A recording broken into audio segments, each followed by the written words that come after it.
hinggil sa pagpapatuloy ng pagdinig ng Senado sa mga illegal na pogo.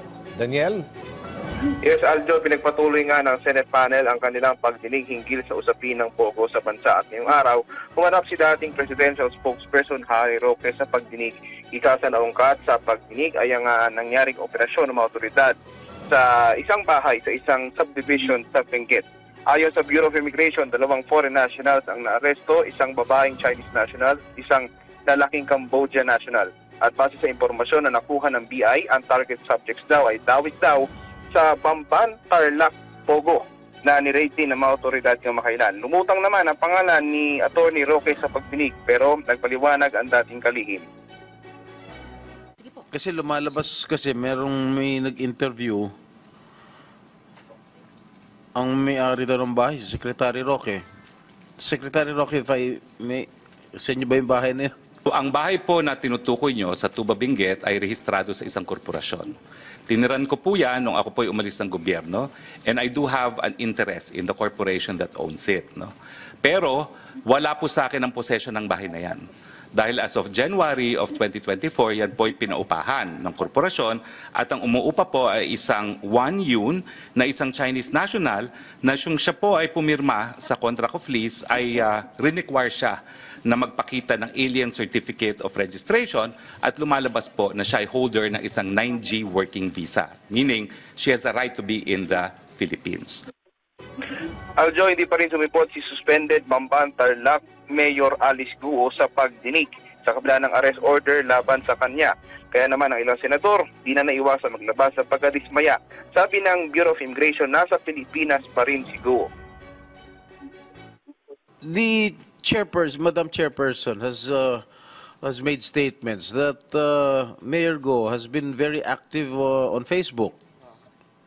Hindi nyo ba matrace yan? Yung IP address niyan? Efforts are being done by our cybercrime group. If you cannot arrest her within a month, baka maapekto ng budget ninyo. Yes, sir. We will do our best.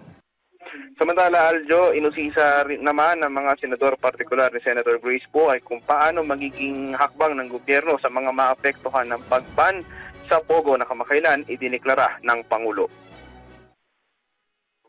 Kasi nung nagbigay ng direktiba ang ating Pangulo na dapat wala ng legal o illegal na pogo, naglabas din ng statement na maraming apektado dito. Nag-utos sa SONA ang Pangulo. Unfortunately, hindi po kami nakapag-coordinate kaagad with the respective government agencies because of the calamity or the typhoon that happened. But I wish to report to you that starting tomorrow, we already have meetings with the different government agencies. So we're starting with DOLE. Secretary Benny Laguesma and I are having lunch tomorrow. And we will be discussing the status of the close to 40,000 who will be displaced. And on Thursday, I just got word prior to that secretary meeting together with PAGCOR, the PAOK, TF, the Bureau of Immigration, and the Department of Justice, so we could also start formulating guidelines. Sa puntong ito, Aljo, nagpapatuloy yung Senate hearing at kasalukuyang tinatanong ni Senator Hontiveros, ito nga si dating presidential spokesman Harry Roque. Aljo? Maraming salamat, Daniel Manalastas.